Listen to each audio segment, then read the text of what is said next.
توجیک از مرز روسیه با کمک روی آهن تاجیکستان به وطن آمدند. مینداری به همه ما میکنیم از سر این بخش و در همین روز یا روز دیگه مثلا گوسپند داره این پویز کشتن که خیلی آدمو در خونش میکشن. گوسپند که بچه‌ها مهمانداری کردن که من بچه‌ها مقصد در نتیجه عملیات ضد تروریستی در پایتخت گرجستان یک گروه دهشت‌افکن محو و یک نفر بازداشت شده است. و اثرهای پرزیدنت را گوش کنید. کمیته تلویزیون و رادیوی تاجیکستان سپارش داده است که رادیوهای کشور ثبت صدایی کتاب‌های امام علی رحمان را شنوانند. در شهر دوشنبه 5 نفری را دستگیر کردند که به غارت خانه‌های شهروندان چین مشغول بودند. در طول 2 ماه آنها 3 منزل زیست را غارت کردند و هفته گذشته در پی یک عملیات مقامات پلیس بازداشت شدند. وزارت امور داخلی تاجیکستان میگوید که این گروه را حمید دولتوی 60 ساله ساکن شهر دوشنبه تأسیس داده نقشه غارت را تحریزی می‌کرده است.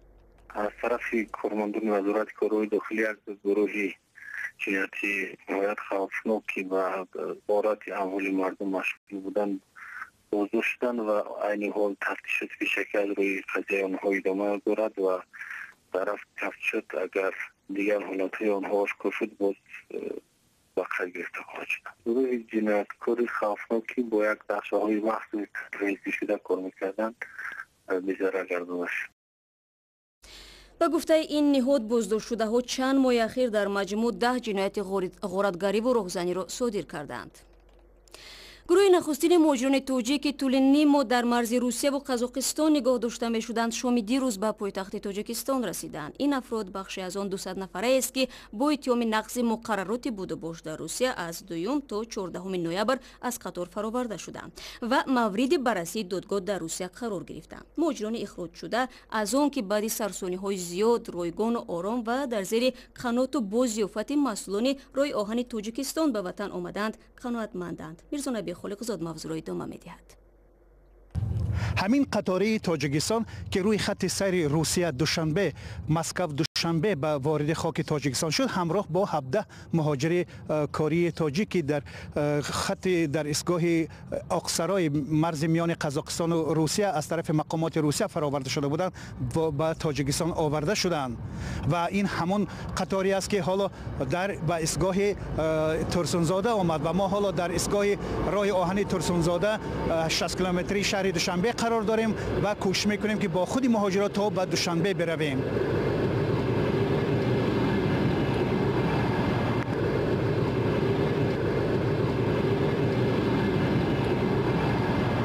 ما در همین وگانی هستیم که همینجا درباره اون 17 نفر مهاجر کاری که گفتیم رسیدن همینجا قرار دارند و ما کوشش میکنیم با چند نفر از اونها هم صحبت شویم و همین حالا سلام علیکم بچه‌ها خوش آمدید. خودتون رو معرفی کنید. نام ما قاسم نوروز سایالی ما بیش ما رو روزی 14 شب 14 از ایستگاه اکسرای است که برای که وزرشین داشتیم برای امقا فرووردن ما. بعد اون که شما فرامده چیکار کردید تا این روزی که شما رو آوردن؟ بعد ما فرامدیم اکا یکمش بلیتمونا الکترونی بود پرادیلینی نکردن یکم گنوی پاگرانچنیکو خیلی ما اونجا 2000 اشتراک سپردیم اومدیم خیلی معایده اینم 3 روز خورده ما هیچ که پلان نگیریم پلیاگام شدم ندادیم اومدیم همش جای خوبش پاسترشون به پول خوراک 3 روز همینجا خورنده آوردن. هزار رحمت به همین مینداری به همه ما میکنیم از سر این بخش و در همین روز یا روز دیگه مثلا گوسپند داره این پویز کشتن که خیلی آدمو در خونش میکشن. گوسپند که بچه‌ها مهمانداری کردن که من بچه‌ها مقصد شدم. ایستگاه اکثرا است که من خودم قبول کردم هر کدامشون تو خدام واگنده بلیط داشته باشه همشون آورده من خودم با خنده با خوشو همون واگن با سوار کرده جای خوابشون نشون داده با همون بیلیشون هم جا وقت خوابشون بی پول بهچه همه چی تعیین کرده تا از اکثرا است که تا من همینجا رسیدن یک روز با 3 بارم 4 بارم خبر گرفته با همون دیرکتر رستوران طرفخانه سعید فردوس کرده همونجا 3 بار 2 بار اوقاتهای گرم کرده اوقات خوب کرده همون را تامین کرده آمدیم. با سپارش حکومت جمهوری تاجیکستان راه آهن تاجیکستان وظیفه‌دار گردیده است که با هر راهی که نباشد شهروندان کشورش رو بیرون از مرز جمهوری نگذارد. آنها با هر راهی که باشند باید به وطن خود برگردانده شوند، چون که همه اینها عائله دارند، فرزند دارند. همینطور گروه 17 نفری مهاجران کاری تاجیک به دوشنبه رسیدند و حالا انتظار می‌رود که یک گروه 22 نفره و همچنین یک گروه 9 نفره به خوجند برده شود و همینطور روز جمعه آخرین گروه به دوشنبه آورده میشن که این هم با اقدام راه آهنی تاجیکستان صورت گرفت. میرزا نبی خالقزاد، امرین عالم، رادیو آزادی، دوشنبه.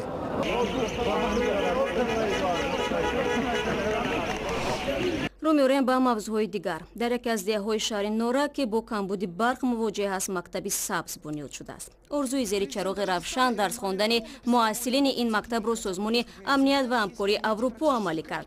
معمولاً سیمخانه‌های اکثر مؤسسه‌های تعلیمی در منطقه‌های کشور مخصوصاً در فصل سرما محدودیت برق دارند و توسط بخاری‌های بابایی گرم کرده می‌شوند. ولی مسئولین سازمان امنیت و همکاری اروپا در دوشنبه در مثال بنیاد این مکتب نشان دادند که با مبلغ نه چندان زیاد و استفاده از پنل‌های آفتابی می‌شود شرایط تعلیمی را بهتر کرد. در این مکتب هم که در آن مثل اکثر مکتب‌های کوهستان گاه و ناگاه برق خاموش می‌شد، با کمک نماینده برنامه‌های سازمان امنیت همکاری در اروپا تعمیر و با تجهیزات ضروری از جمله پنل‌های خورشیدی تامین شده است.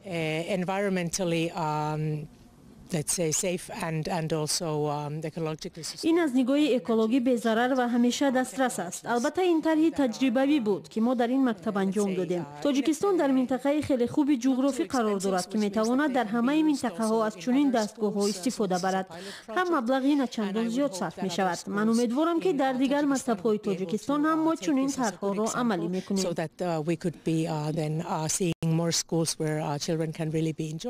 مبلغ گذاری سازمان امنیت همکاری در اروپا در این لایحه 25,000 یورو را تشکیل می دهد. برای اسلامیدین که 10 سال باز در دهه 4 توت فیزیکا درس می گوید، صاحب منبع دائمی انرژی الکتریکی شدن خبر خوش است. در سیمخانه ها در همین مؤسسه ها بدن تجهیزات ها نداشتند. از همین سبب این سیمخانه که همه تجهیزات مؤسسه مجهز گردانید، تعلیم و تربیت نسل نو است بازم خوبتر و بهتر برای مانده می شود. کارشناسان بر این نظرند که در تاجیکستان استفاده نیروی آفتاب برای استحصال برق به طور باید رشد نکرده است. گاه‌ها در آوان زمستان در تاجیکستان مؤسسه های تحصیلاتی و طبی به برق میمانند و در کار این اداره ها مشکل ایجاد می شود. بیماران به تشخیص میمانند و صنفخانه ها به روشنایی. سازمان های بین المللی با پیاده کردن لایحه های امثال رشد انرژی سبز تلاش دارند که به برقی به خصوص در کوهستان بر رفت تعلیم و طبابت خلل ایجاد نکند. شادمان یتیم، آزادی، شهر نورک. شام چهارشنبه نیروهای تعینات خاص گرجستان یک منزل را که در آن افراد متهم با جنگجویی پناه یافته بودند مورد حمله قرار دادند. مقامات گرجی میگویند در عملیات یک سرباز ففتیده، 2 نظامی دیگر مجروح شدند. خدمات امنیتی گرجستان تاکید کرده است که یک متهم دستگیر شد. درباره سرنوشت متهم‌های دیگر اطلاع زیاد نشر نشده است. به گفته خدمات امنیت گرجستان همه متهم‌ها خارجی و عضو سازمان تروریستی بودند. نام گروه آشکار نشده است ولی با قبل خدمات آنها با سلاح آتشفشان و نارنجک مقاومت نشان دادند. به همین زودی ها طریق شبکه‌های رادیویی تاجیکستان هنرمندان کسبی اثرهای پرزیدنت امامعلی رحمان را به شنونده ها پیشنهاد خواهند کرد. کمیته تلویزیون و رادیوی کشور الکی در این زمینه سپارش داده است. تشبسکاران این اقدام باور میکنند که خوانش بدیعی کتاب‌های پرزیدنت که موضوعهای تاریخ و زبان و سیاست را در بر میگیرند احساس میهن‌پرستی ساکنان را بیدار میکنند. اما منتقدان این را نمونه روشن تملق به شخص اول میدانند و میگویند در گمان است که مردم به چنین برنامه‌ها گوش دهند. رئیس جمهوری تاجیکستان در طول 25 سال فعالیتش بیش از 20 کتاب نشر کرده است. نسخه های این کتاب ها را می شود در اتاق کاری تقریبا همه منصبداران تاجیک پیدا کرد. این کتاب ها با تعداد محدود نشر می شوند و قیمتشان گران است. مقامداران میگویند اثرهای پرزیدنت به بالا بردن احساس خودشناسی و وطن دوستی ساکنان مساعدت می کند. بخش عمده اهالی نام اثرهای نوشته پرزیدنت را نمیداند. خیلی کنیش ابزار خوبه و خیلی خوب چیزی که شما خودتون یگان کتابش رو خوندگی؟ من نخوندم و تماشا نکردم. تماشا نمیکنم و نمیخونم. Тоджи Тилои. Тоже Тилои еще что читали? Хорошо, многие книги есть, мы читали. Ну и... Какая самая любимая? Тоджи Тилои. توجی تیلویی رو خوندم که درباره زندگیش قصه میکند. И много о чем о его жизни. بسیار کار خوبه برای اون که این برای جوانای ازرا بسیار این راه خوبه که فرهنگ و هستی و تندرستی به آنها پیدا می شود. من کتاب ایرا خواندم خیلی بسیار دیگر کتابا را خواندم. با زبان تاجیکی نمیخونم چون که نمیفهمم، اما با زبان روسی ننوشتند. همه اثرهای پرزیدنت به زودی در شکل اودیو در شبکه‌های رادیویی پخش می‌شوند. ثبت کتاب‌ها با شرکت راویان خوش‌آواز صورت می‌گیرد. بنا به بعض معلومات‌ها رادیوهای خصوصی را نیز به شنوانیدن این اثرها موظف می‌کنند. از نگاه من آنهایی که حالا پیشنهاد دارند در شکل ویدیو و اودیو کتاب‌های پرزیدنت ثبت شده اجباراً در شبکه‌های رادیویی پخش شوند به پرزیدنت خدمت خیرسانه می‌کنند، چون که اگر شخص ایمیج داشته باشد به این کار ضرورت ندارد، زیرا ایمیج سازی مجبوری دورنما ندارد. تحلیلگران میگویند در ساعت‌های کاری پخش شدن ثبت اودیویی اثرها به کار نهادهای دولتی خلل می‌رساند. احتمال دارد که به خاطر خود نشاندهی رهبران زیر تابعان خود را مجبور خواهند کرد که رادیو گوش کنند. باید درباره نتیجه این اقدام فکر کرد. احتمالاً پیامدش این می شود که ساکنان ساعت‌های کاری خود را گم می‌کنند، در این وقت به استحصالات و کارهای ایجادی مشغول نمی‌شوند، بلکه مجبورند به چیزی گوش بدهند که آن را می‌توانند اختیاری و در ساعت‌های خالی بشنوند. تحلیلگران بر اینند که چنین خوانش‌های بدیعی می‌تواند نتیجه برعکس دهد. تکرار یک حرف از تمام رسانه‌ها دلبزن شده مردم را از رادیو دور می‌کند. با گفته آنها چنین تصمیم‌ها نه به منفعت مردم بلکه یک نوع خوشامدگویی و گسترش پرستش شخصیت پرزیدنت در تاجیکستان است. барномаро идома медиҳем. Як падари серфарзанди тоҷик талош дорад зури бозӯи фарзанди 7-солааш дар китоби рекордҳои Гиннес сабт шавад. Имом Ҳусейн Умаров тавони якбора иҷро кардани 11000 болофишориро дорад. дар ин баробар ин варзишгари хурдсол дар 2 соат 14 километр медавад ва мӯҷзаниву дигар навъҳои варзиши сабукро машқ мекунад. дар ҳоле ки имом Ҳусейн аз маҳорат ва машғулияти худ ҳаловат мебарад, бародари дугоникаш ба варзиш майл надорад.